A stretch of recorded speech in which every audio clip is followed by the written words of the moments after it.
साथियों नमस्कार, स्वागत है आप सभी का नारायण एकेडमी यूट्यूब प्लेटफॉर्म पर। महत्वपूर्ण चैप्टर, महत्वपूर्ण अध्याय और महत्वपूर्ण सीरीज है आपकी आज, जो कई पेपरों में कई बार और बार बार यहाँ से क्वेश्चन बनता है। तो बात कर लेते हैं भूकंप, अर्थक्वेक। भूकंप का शाब्दिक अर्थ भूमि का कंपन है, जिसका तात्पर्य भूमि के भीतर होने वाला कंपन या हलचल से होता है। पृथ्वी की सतह पर अचानक तेज हलचल होने के कारण पृथ्वी की आंतरिक ऊर्जा बाहर निकलती है, जिससे भूकंपीय तरंगों का निर्माण होता है। भूकंपीय तरंगों के निर्माण के कारण पृथ्वी की अवस्था में परिवर्तन होने लगता है और इस परिवर्तन को भूकंप कहा जाता है। साथियों, विज्ञान की जिस शाखा में भूकंप का अध्ययन किया जाता है उसे सिस्मोलॉजी कहते हैं। साथियों, कई बार क्वेश्चन बनता है यहाँ से। भूकंप को मापने के लिए जिस यंत्र का उपयोग किया जाता है उसे सिस्मोग्राफ कहते हैं। स्टार लगा लीजिए। नेक्स्ट, भूकंप के कारण। तो ज्वालामुखी का विस्फोट। ज्वालामुखी विस्फोट किसी क्षेत्र में भूकंप होने का एक प्रमुख कारण हो सकता है। ज्वालामुखी विस्फोट के कारण निकटवर्ती क्षेत्रों की भूमि पर हलचल या कंपन उत्पन्न होता है, जिसे भूकंप कहा जाता है। पृथ्वी का सिकुड़ना। पृथ्वी अपने जन्म के बाद से सिकुड़ रही है, जिसकी वजह से इसकी विभिन्न परतों में भी कई परिवर्तन देखे जा सकते हैं। पृथ्वी की सतह सिकुड़ने पर वे अपनी अवस्था में परिवर्तित होने लगती है और इससे भूमि के आंतरिक भाग में कंपन होने लगता है, जिससे ऊपरी सतह हिलने लगती है और भूमि कई खंडों में विभाजित होने लगती है। भूमि का कई खंडों में विभाजित होना ही भूकंप कहलाता है। साथियों, इस तरीके से भूकंप का केंद्र है साथियों फोकस या एपीसेंटर। तो भूकंप का केंद्र क्या है साथियों? एपीसेंटर। नेक्स्ट, भूकंपी तरंगे। तो भूकंपी तरंगे तीन प्रकार की होती है साथियों। यहाँ से कई बार क्वेश्चन बनता है। पी तरंग, इन्हें प्राथमिक तरंग या प्राइमरी वेव भी कहते हैं। इस तरंग की औसत गति लगभग 8 किलोमीटर प्रति सेकंड होती है। ठोस, द्रव, गैस सभी सबसे कम तरंगदैर्ध्य अनुदैर्ध्य तरंगे। तो ये आपकी पी तरंगे होती है साथियों। इन्हें प्राथमिक तरंग, प्राइमरी वेव भी कहते हैं। इस तरंग की औसत गति लगभग 8 किलोमीटर प्रति सेकंड होती है। ठोस, द्रव, गैसों में गति करती है साथियों। ठोस, द्रव गति है साथियों, याद रखना, सबसे कम। अनुदैर्ध्य तरंग जो कहलाती है वो पी तरंगे होती है साथियों। तो गति सबसे कम। तो साथियों, बात करते हैं एस तरंग। इन्हें द्वितीय तरंग या सेकेंडरी वेव भी कहते हैं। इस तरंग की औसत गति लगभग 4 किलोमीटर प्रति सेकंड होती है।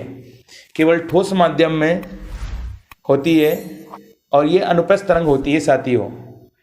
तो ये कम क्षति, इसमें औसत क्षति होती है और पी तरंगों में क्षति सबसे कम होती है, याद रखिएगा थोड़ा सा।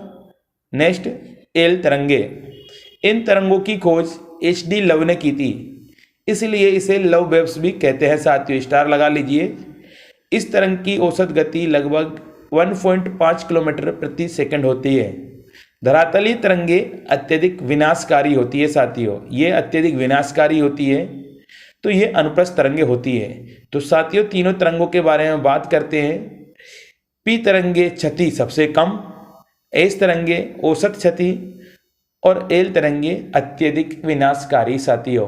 नेक्स्ट, विश्व को 3 भूकंपी क्षेत्रों में विभाजित किया गया है। विश्व को 3 भूकंपी क्षेत्रों में विभाजित किया गया है साथियों, याद रखिएगा ये। तो मध्य अटलांटिक है साथियों, महाद्वीपीय पेटी और प्रशांत महासागरीय पेटी। तो याद रखिएगा आप, मध्य यानी प्रशांत महासागरीय पेटी याद रखिएगा साथियों। तो प्रशांत महासागरीय पेटी सबसे ज़्यादा, यानी प्रशांत महासागर पेटी के चारों तरफ रिंग ऑफ फायर के नाम से इसको जाना जाता, अग्निवलय के नाम से। तो यहाँ अक्सर ज्वालामुखी और भूकंप आते ही रहते हैं। तो इसका परसेंटेज मात्रा है साथियों 63%। जबकि सेकंड नंबर पर है आपका यूरोप में मध्य महाद्वीप पेटी, यहाँ पर भी भूकंप आते हैं 21%। और जबकि तीसरा पार्ट आपका मध्य अटलांटिक पेटी, यहाँ पर भी भूकंप आते हैं 16%। याद रखिएगा साथियों, सबसे ज़्यादा आपके आते हैं प्रशांत महासागरीय पेटी में। प्रशांत महासागरीय पेटी। याद रखिएगा 63% रिंग ऑफ फायर कई बार क्वेश्चन बनता है। भूकंप आने से पहले वायुमंडल में रेडोन गैस की मात्रा बढ़ जाती है। भूकंप आने से पहले वायुमंडल में रेडोन गैस की मात्रा बढ़ जाती है। भूकंपी तरंगों की तीव्रता किस यंत्र से मापी जाती है?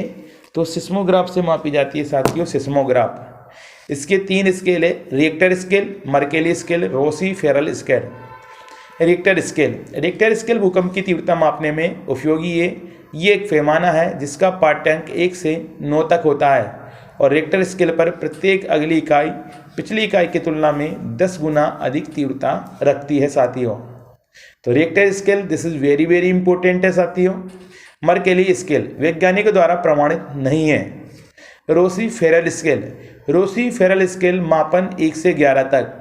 तो साथियों स्टार पहली वाली लगाइए आपका रिएक्टर स्केल, यहीं से क्वेश्चन बनता है, इसी से काम चल जाएगा। अब हम प्रीवियस ईयर क्वेश्चन लगाते हैं। तो साथियों मैं हर वीडियो में वही बात करता हूँ कि जितना ज़्यादा आप लगाओगे, जितना ज़्यादा आप पढ़ोगे, उतना ज़्यादा आपके से क्वेश्चन बनेगा। तो कमेंट्स के द्वारा आप बताइएगा, कुछ क्वेश्चन मैं आपको सॉल्व करा दूंगा और कुछ आप कमेंट्स के द्वारा बताइएगा। भूकंप केंद्र वह स्थान है जहां, तो क्या होता है साथियों आप ही बताइएगा। कौन सी भूकंप तरंग सबसे ज़्यादा विनाशकारी होती है? कौन सी भूकंप तरंग सबसे ज़्यादा विनाशकारी होती है? तो साथियों एल होती है। कौन सी? एल। सिस्मोग्राफी किसका विज्ञान है? सिस्मोग्राफी किसका विज्ञान है? तो साथियों सरल आंसर है, आपको दिखाई दे रहा है, आप ही कमेंट्स के द्वारा बता दीजिए। क्लियर है ना? रिएक्टर स्केल का प्रयोग किसके मापने के लिए किया जाता है? तो साथियों बिल्कुल 0 लेवल वाला क्वेश्चन है, तो आप लगाइएगा इसको। तो रिएक्टर में बता देता हूं साथियों, तो भूकंप की तीव्रता विश्व के सर्वाधिक 63% के लगभग भूकंप निम्न में से किस पेटी में आते हैं? तो साथियों स्टार लगा लीजिए, प्रशांत महासागरीय पेटी में आते हैं। सिस्मोग्राम किसे मापने के लिए काम में लाया जाता है? सही ऑप्शन सी होगा, भूकंपीय तरंगों को। भूगर्भ में जिस स्थान पर भूकंपीय तरंगों की उत्पत्ति होती है उस स्थान को क्या कहा जाता है?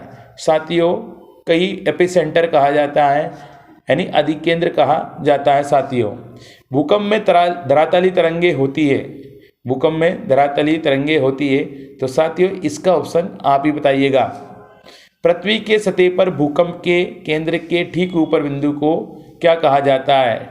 क्या कहा जाता है साथियों? तो वही अधिकेंद्र यानी एपी सेंटर। ठीक है, नेक्स्ट, पृथ्वी की आंतरिक संरचना की विश्वसनीय जानकारी प्राप्त करने का सबसे प्रमुख क्या है? तो साथियों आप ही इसका आंसर बताइएगा। भूकंप आने से पहले वायुमंडल में कौन सी गैस की मात्रा बढ़ जाती है? तो साथियों रेडोन की बढ़ जाती है। अधिकन भूकंप का एक बिंदु है जो संवेदित है, तो इसका आंसर भी आप ऑप्शन के द्वारा, कमेंट्स के द्वारा बताइएगा। अगर साथियों वीडियो अच्छी लगती है, अगर आपको समझ में आता है, पेपर में क्वेश्चन जरूर यहाँ से आएगा, इसलिए आप ज़्यादा से ज़्यादा इस वीडियो को अपने दोस्तों तक, लोगों तक पहुँचाइए, सब्सक्राइब कीजिए, शेयर कीजिए। जय हिंद, जय भारत दोस्तों।